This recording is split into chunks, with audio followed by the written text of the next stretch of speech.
Everyone, अभी हम NBHM 2026 का क्वेश्चन नंबर 35 को देखने वाले हैं।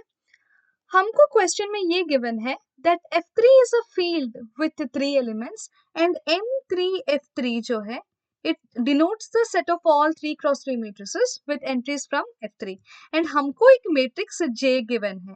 वो कुछ ऐसा दिख रहा है 1 0 0 1 एंड यहाँ पर एक वैल्यू -1 है, rest all elements here are 0 and हमको पूछा गया what is the number of matrices in M3F3 that are similar to J।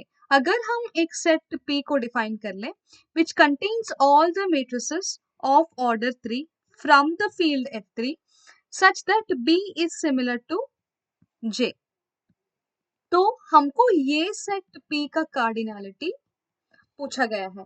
यहाँ पर हम दो चीजों से क्लियर है, हमको गिवन क्या है एंड हमको फाइंड आउट क्या करना है।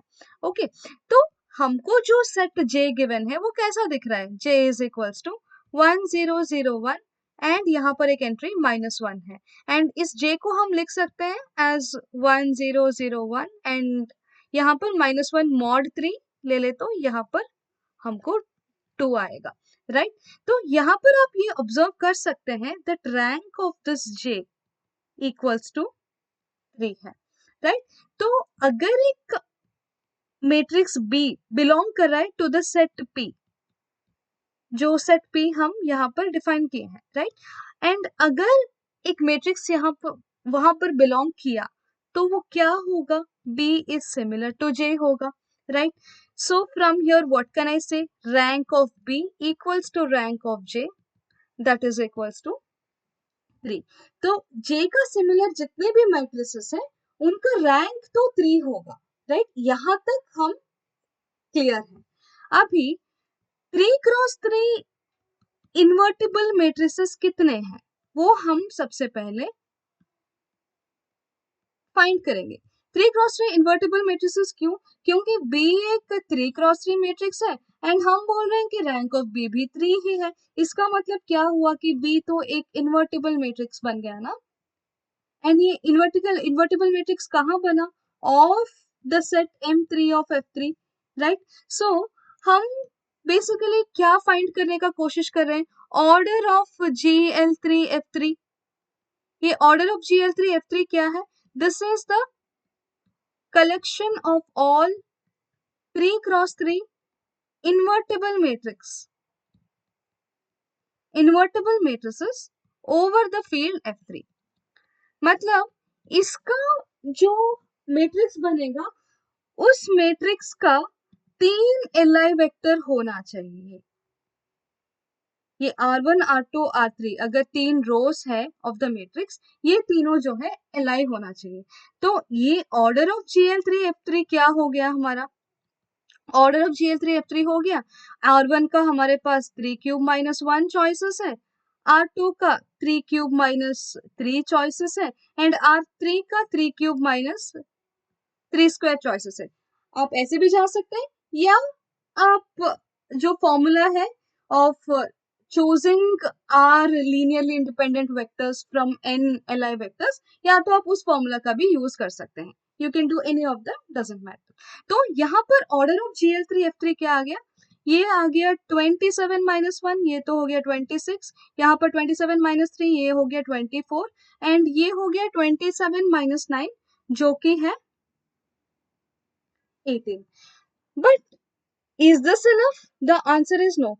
बट हमको यहाँ पर फाइंड करना है that what is the number of matrices which are similar to J, ये हमको फाइंड करना है, राइट हम इतना जानते हैं दैट ये जो सेट P जिसका कार्डिनलिटी हमको फाइंड करना है, ये सेट P जिसका हम कार्डिनलिटी फाइंड करना है, that is a subset of GL3F3। ये जो सेट 3 जो हमारा टारगेट सेट जो हमें फाइंड करना है, that is subset of GL3F3। Whatever the matrix you take from the set P, that is an invertible matrix, right? So that is the reason P is the subset of GL3F3 है। तो अभी हम M3F3 जो collection of all matrices from the field F3, ये जो है इस पर काम करने के बजाय हम Gl3F3 इस पर हम आराम से अभी काम कर सकते हैं। अभी इस पर काम करने का फायदा एक और है, वो क्या है दैट ये जो Gl3F3 है ये एक ग्रुप फॉर्म करता है अंडर द ऑपरेशन मल्टीप्लिकेशन। तो ये जो है कई चीजें अभी आसान कर देगा, राइट। तो अभी हम क्या करेंगे दैट Gl3F3 यही ग्रुप को हम कंसिडर करते हैं एंड इस पर हम एक इक्विवेलेंस रिलेशन डिफाइन करते हैं। What is the equivalence relation we are defining? That A and B for two elements in Gl3F3 they are related. A is related to B if and only if A is similar to B. मतलब जो similar matrices है ना हम उन सबको एक एक equivalence class में हम डालते जा रहे हैं। अभी A is similar to B का मतलब क्या है? If and only if there exists an invertible matrix P such that A equals to P inverse BP। P क्या है यहाँ पर? वो एक इन्वर्टिबल मैट्रिक्स है। यही तो है हमारा definition of two similar matrices. And इसी को आप ग्रुप थ्योरी के नजर से, ग्रुप थ्योरी के लेंस के साथ अगर आप देखेंगे तो यहाँ पर हम क्या कह सकते हैं that if and only if A and B are conjugate to each other, है ना, A and B are conjugate to each other. When do we say that the two elements of a group G? Just recall quickly. When do we say that two elements A and B of the group G are conjugate to each other? If there exists an element G such that A equals to G inverse BG, अगर हम ऐसे लिख पा रहे हैं तभी हम बोल सकते हैं that A and B are conjugate to each other। तो हम A को P inverse BP के फॉर्म में लिख पा रहे हैं तो A and B are conjugate to each other, right?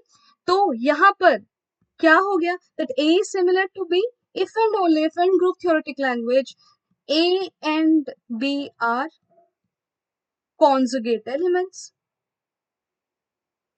they are conjugate elements।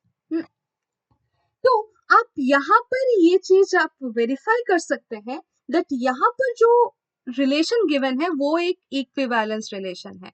आप यहाँ से रिफ्लेक्सिविटी, सिमेट्रिसिटी एंड ट्रांजिटिविटी तीनों प्रूव कर सकते हैं। यहाँ पर this is just a very basic exercise where you can solve that whatever the relation tau is defined there, prove that this is a reflexive relation, symmetric relation and a transitive relation। आपको basically prove करना है ये एक equivalence relation है। ये equivalence relation कहाँ पर defined है? It is defined on Gl3F3, right? वो यहाँ पर डिफाइंड है। अगर एक ग्रुप पर या कोई भी सेट पर एक इक्विवेलेंस रिलेशन डिफाइंड है तो हम इसको पार्टीशन कर सकते हैं। It can be partitioned into equivalence classes. It can be partitioned into equivalence classes. अभी Gl3F3 का इक्विवेलेंस क्लासेस कैसे दिखता है वो हम देखते हैं। अगर कोई एक एलिमेंट A बिलोंग कर रहा है Gl3F3 में, how does the class of A look like? Class of A ऐसे भी डिनोट करता है या ऐसे भी डिनोट कर सकते हैं, वो आपका मर्जी है। Okay, so this is nothing but the collection of all elements. कहां से? From the group Gl3F3 such that A is similar to B या A is conjugate to B, है ना? So this is nothing but collection of all B in Gl3F3 such that A can be written as some P inverse BP, ऐसे लिख सकते हैं, right? So how does the element B look like? So यहाँ से अगर हम B को अगर कंप्यूट करेंगे, प्री मल्टीप्लाई पोस्ट मल्टीप्लाई कर लेंगे तो हमको मिलेगा PA P inverse is equals to B, right? So B क्या होगा? PA P inverse होगा एंड ये कहाँ का एलिमेंट होगा? अगेन Gl3F3 का एलिमेंट होगा। This is our class of A, right? तो अभी हम ग्रुप थ्योरी से हम ये जानते हैं that what is the cardinality of class of A? Cardinality of class of A और cardinality of class of A कैसे भी लिख लो, फर्क नहीं पड़ता है. So that is equals to order of the group divided by order of the normalizer of the element of the group. Okay, and यहाँ पर हमारा ग्रुप क्या है? हमारा ग्रुप Gl3F3 है, तो ऑर्डर ऑफ Gl3F3 जो कि ऑलरेडी हम कंप्यूट कर चुके हैं divided by order of the normaliser of the element of the group. Okay, तो अभी हम क्लास ऑफ ए पर एक बार गौर कर लेते हैं. It contains all matrices of this form. तो मतलब क्या है? यहाँ पर class of A is nothing but all matrices similar to A, क्योंकि जो भी मैट्रिक्स सिमिलर टू ए है वो इसी फॉर्म में दिखेगा, right? That is from the definition of similar matrices itself, right? तो क्लास ऑफ ए में क्या, what is that set actually? It is the collection of all matrices which are similar to A, right? तो यहाँ पर हमको पूछा गया है what is the collection of all matrices similar to J. So, and here what do we need to find? We need to find the class of the matrix J which is given to us. And what is a J? J एक यहाँ पर identity matrix था 0 0, वहां पर -1, तो mod 3 होकर यहाँ पर एक एलिमेंट 2 आ गया था, राइट? हमारा J कुछ ऐसा मैट्रिक्स था.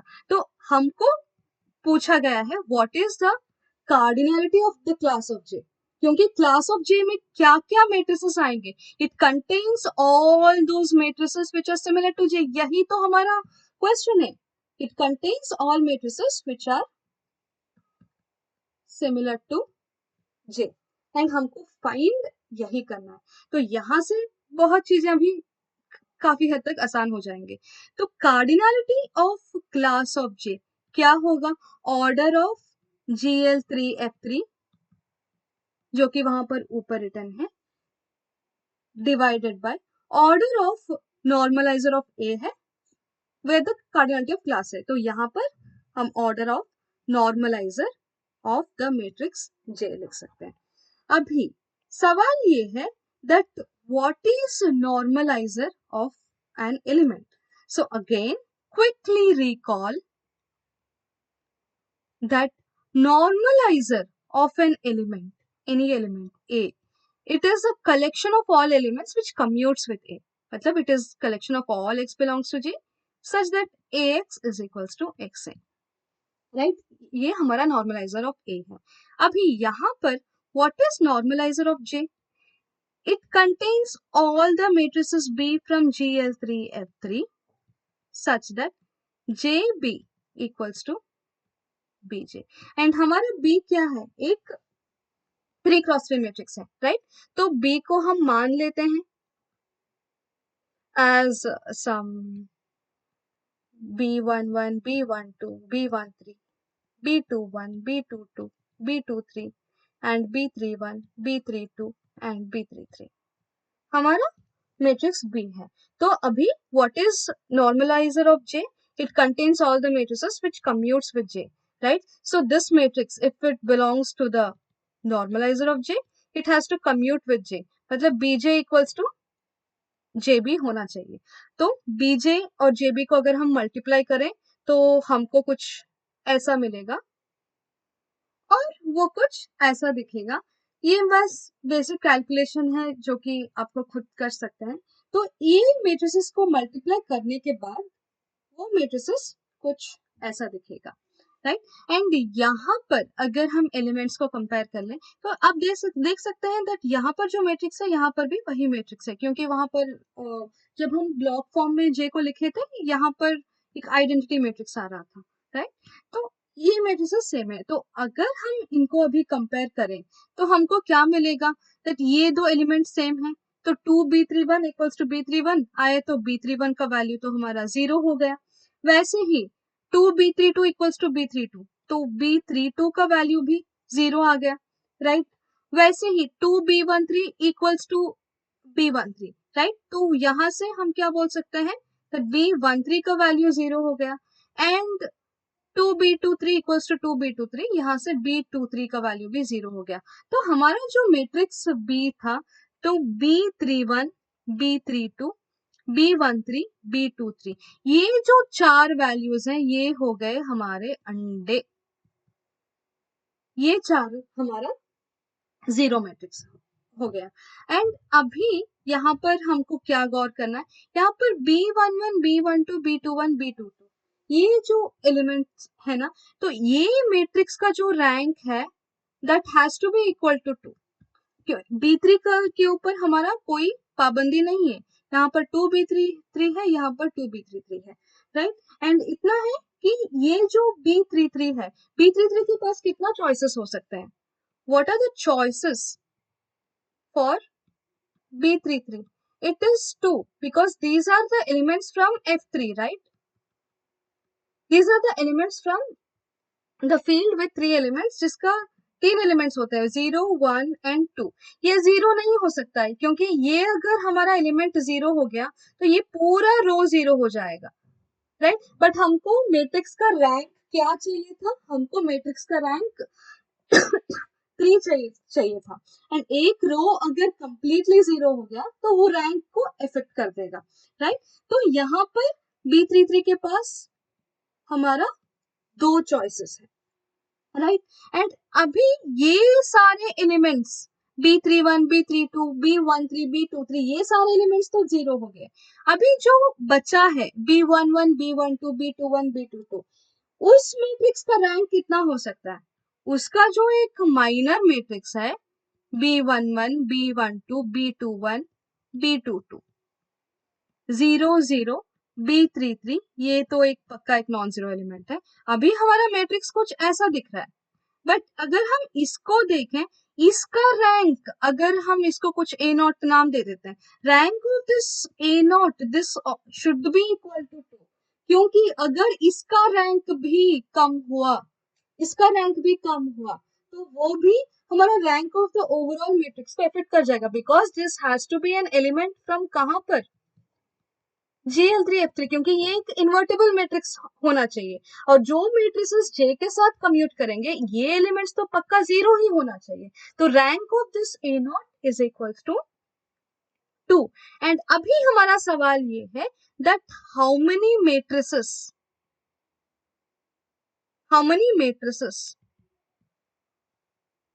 of rank 2 are possible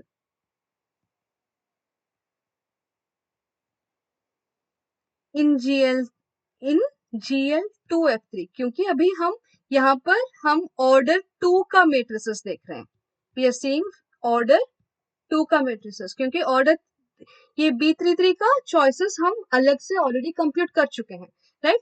तो how many matrices of rank 2 are possible in GL2F3, हमारा फील्ड जो है वो तो सेम ही रहेगा, राइट। एंड इसके लिए we can see it as how many Li vectors do we need, right? And इसका Li vectors कितना हो सकता है, 3 square minus 1 into 3 square minus 3, right? So these are the number of matrices of rank 2 which are possible in GL2F3. That is nothing but the number of Li vectors we can choose from the field F3 of 2 cross 2 matrix। यहाँ पर 2 cross 2 है, वो यहाँ पर ध्यान में रखना है, राइट। तो अभी हम इतना टाइम से कर क्या रहे थे, we were trying to find this cardinality of n of j। तो cardinality of n of j क्या हो सकता है, if B is an element of n of j, तो B is written of the form B11, B12, 0, B21, B22, 0, 0, 0, यहाँ पर 2 times of B33 था, right. वो कुछ ऐसे दिखेगा। अभी इस मैट्रिक्स का ये जो एलिमेंट्स है इसका चॉइसेस कितने थे, इसका चॉइसेस थे 3 square minus 1 into 3 square minus 3, का मतलब है यहाँ पर 8 इंटू 6 जो कि 48 है, राइट। तो इसके हमारे पास 48 चॉइसेस है, एंड B33 यहाँ पर कितना चॉइसेस है, इसका 2 चॉइसेस है. So what is the cardinality of n of j? ऐसे कितने सारे मेट्रिसेस पॉसिबल है? 48 इंटू 2 जो कि हो गया हमारा 96, राइट? तो अभी हम फाइंड कर सकते हैं what is the class of j, right? अभी हम फाइंड कर सकते हैं what is the class of J, the cardinality of class of J, that was order of GL3F3 divided by the cardinality of normalizer of the matrix J. ये तो आ गया हमारा 48 into 2 जो कि 96 है, राइट? ऑर्डर ऑफ GL3F3 हम वहां पर क्या देखे थे? It was 3 square minus 1 into 3 square minus 3 into 3, sorry 3 cube minus 1, 3 cube minus 3 और 3 क्यूब माइनस 3 स्क्वायर था, विच वॉज 3 क्यूब माइनस 1 तो 26, 3 क्यूब माइनस 3 है तो 24, 3 क्यूब माइनस 3 स्क्वायर है तो 18, राइट? एंड अभी हमको इसका वैल्यू फाइंड करना है. इसको अगर हम कैलकुलेट कर लें तो हमको मिलेगा ये 2 इंटू 13 है एंड 24 ये हमारा 18, 48 हमारा लिख सकते हैं एज 2 इंटू 24 इंटू 2, 2 कैंसिल, 24 भी कैंसिल, 9 एंड 13 इंटू 9 जो कि है 117. कार्डिनलिटी ऑफ क्लास J का मतलब all matrices which are similar to J. And इसका आंसर हो गया 117, राइट? तो इस क्वेश्चन का जो आंसर होगा वो है 117.